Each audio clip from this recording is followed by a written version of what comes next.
Okay, we're going to call this meeting to order. It's 5 o'clock, and I believe we have a quorum. So, Madam Clerk, would you please call the roll? Yes, certainly. If you could please state your name for the record. Members from the City of Colton. Frank Navarro. Members from the City of Loma Linda. Phil Duper, but we missed Colton. Sorry. Oh, I'm so sorry. Thank you so much. Members from the City of Loma Linda. I think I may be it. So, Phil Duper. Thank you. Members from the County of San Bernardino 2nd District. Members from the County of San Bernardino 5th District. Baca Jr. present. And members from the City of San Bernardino. Helen Tran. Thank you. We have quorum. Thank you very much. There is no closed session, so we'll move on to any items to be added or deleted. No items, sir. Okay, anybody wishes to speak on any non-agendized item? There are no public comments. Frank's got me. We did not do the Pledge of Allegiance. So, Frank, would you mind? You've got to join me in saluting the flag of our nation. I pledge allegiance to the flag of the United States of America and to the republic for which it stands, one nation under God, indivisible, with liberty and justice for all. Thank you, sir. Thank you. All right, so we had no items to be added. We'll go right into informational items. Mr. Burrows. So I will ask Ms. Pritchett to kick us off. She has an announcement that will be painfully obvious the minute she tells us about it. Yes. You may be familiar.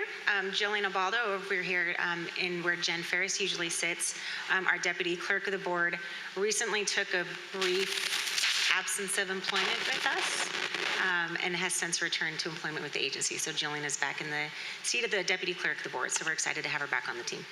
All right. Thank you, Jillian. Cool. Okay, and then we've got one other relatively quick one that we're pleased to talk about here. Your Sterling Avenue EDA grant project.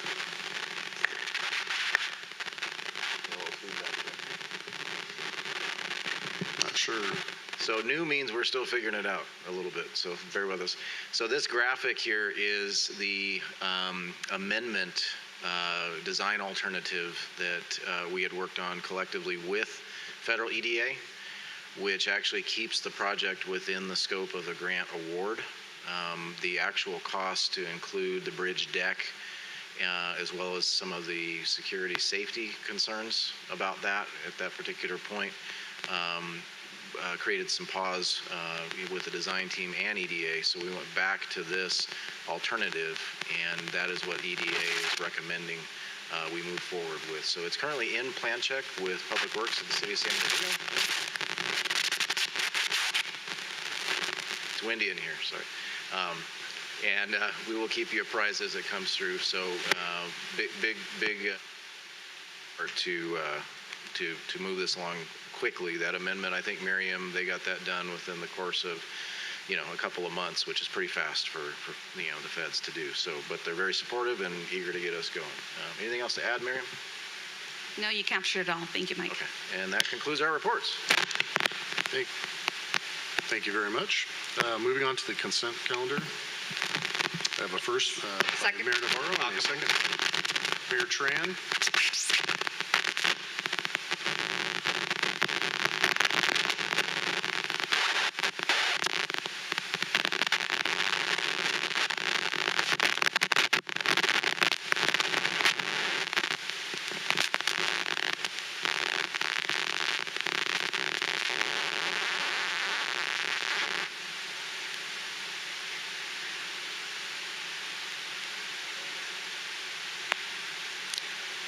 It sounds like it's back on. Okay, Madam Clerk, we had a first by Mayor Navarro and a second by Mayor Tran. Thank you so much. Again, we have a motion by Member Navarro and a second by Member Tran. Please state your votes for the record. Member Navarro? Yes. Member Echevarria? Yes. Member Duper? Yes. Member Baca? Aye. Member Almendarez? Member Tran? Yes. And Member Charette? Yes. Thank you. Thank you very much.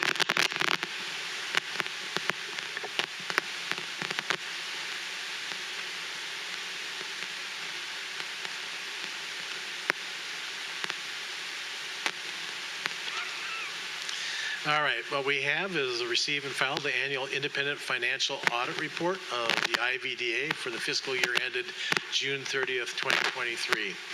Brad Welleber, partner with Rogers Anderson Malady Scott, and our audit team, Veronica Hernandez and Monica Wysocki, are here to present the results of the audit and respond to board's questions. And the RAM's presentation will include an audit objective and the standards used, responsibilities and roles, and the audit results. And with that, I will pass it off to RAM's.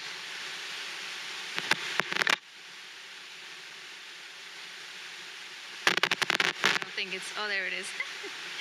Okay, my name is Veronica Hernandez. Thank you for having us today. We have a presentation like Mark said. So the audit objective was to express an opinion on management's financial statements.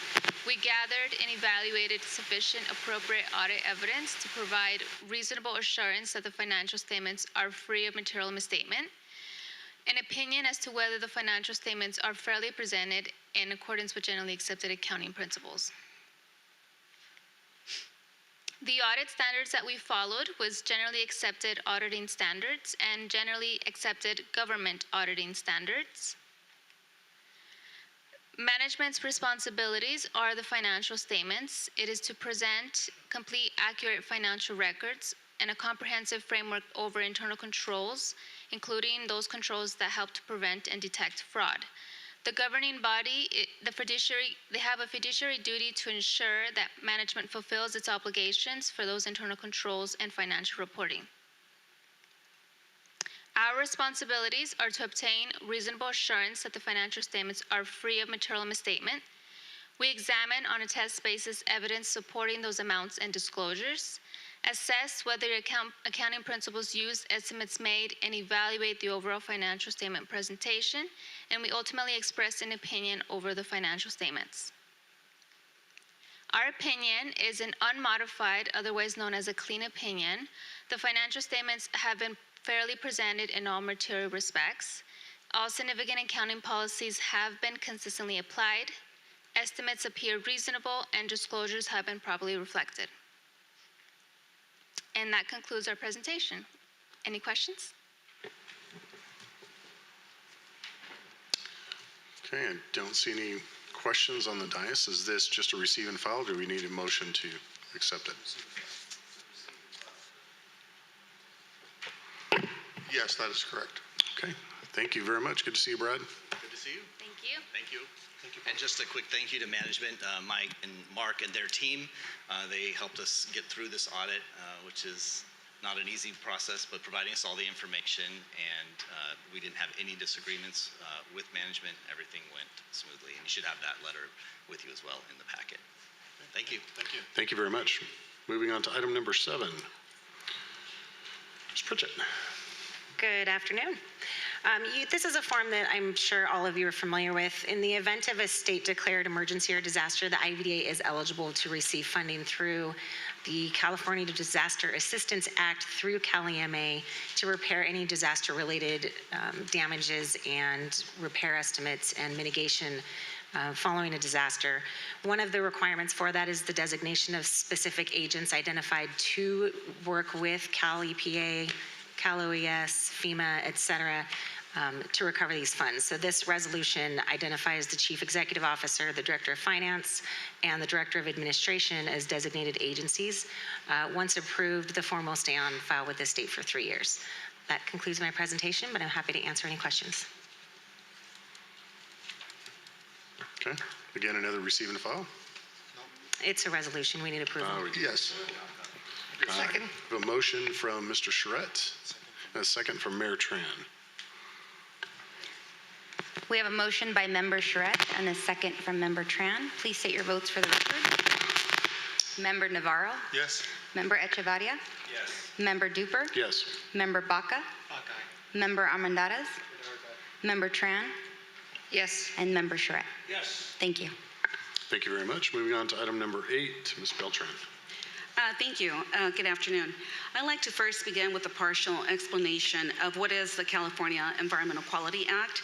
And this is used to evaluate whether a project may have significant impacts on the environment. And it also establishes whether environmental impacts could be reduced or avoided by pursuing alternatives or through mitigation measures. So because the IVDA is lead agency for the Inland Valley Infrastructure Corridor Project, which could provide future infrastructure improvements along 3rd, 5th, and 6th Streets from Tippecanoe Avenue west, just about the 210 freeway. Staff has proceeded to request a proposal from Tom Dodson and Associates to prepare the environmental impact report and technical documentation to ensure that the project is compliant with CEQA's guidelines. Tom Dodson has assembled a team of highly skilled professionals who combine extensive qualifications and knowledge of the CEQA process so they can develop the various technical studies along with other efforts as outlined in the attached proposal for an amount not to exceed $132,811. If we obtain your approval on the recommended action today, you can anticipate a draft environmental impact report for review and comment by the end of next month. I'd like to thank Tom and Caitlin. They're here in attendance. They're available to address any questions you may have regarding the CEQA process. Thank you. Any questions? I have a motion by Supervisor Baca. Second. Second by Mayor Tran. No question. Question by Mayor Navarro. Mr. Burrows, did we do any public outreach on this project? I don't recall. So on this one, public outreach would not commence until the draft EIR was drafted. Okay. And at that point, there will be the requisite public outreach at that point in time. The notice of preparation was the first step, and we did receive some interagency comments on that. That is in part what Tom and Caitlin have taken into consideration in framing the scope of services required to address those issues. And then, again, as Miriam said, by end of next month, we should be able to publish that, and then we'll be back with you with outreach methodologies. Okay, thank you. Thank you.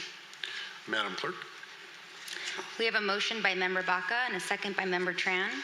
Please say your votes for the record. Member Navarro? Yes. Member Echevarria? Yes. Member Duper? Yes. Member Baca? Member Armendares? Member Tran? Yes. And Member Charette? Yes. Thank you.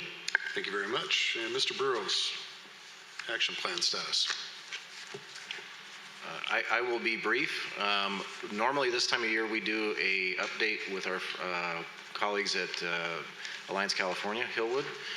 They have been traveling on the road this week, so they do want to get back with the latest and greatest update, and that should be at your next meeting in April. So we'll have that on deck next time around, which is, you know, all fitting because we're going to be updating our economic development initiatives roster at that same time. So with that concludes our report here. So. Okay, thank you very much. Any public comment? Ms. Jillian, anybody submit any? There are no public comments at this time. Thank you very much. Any board member comment? With that, I think we're adjourned.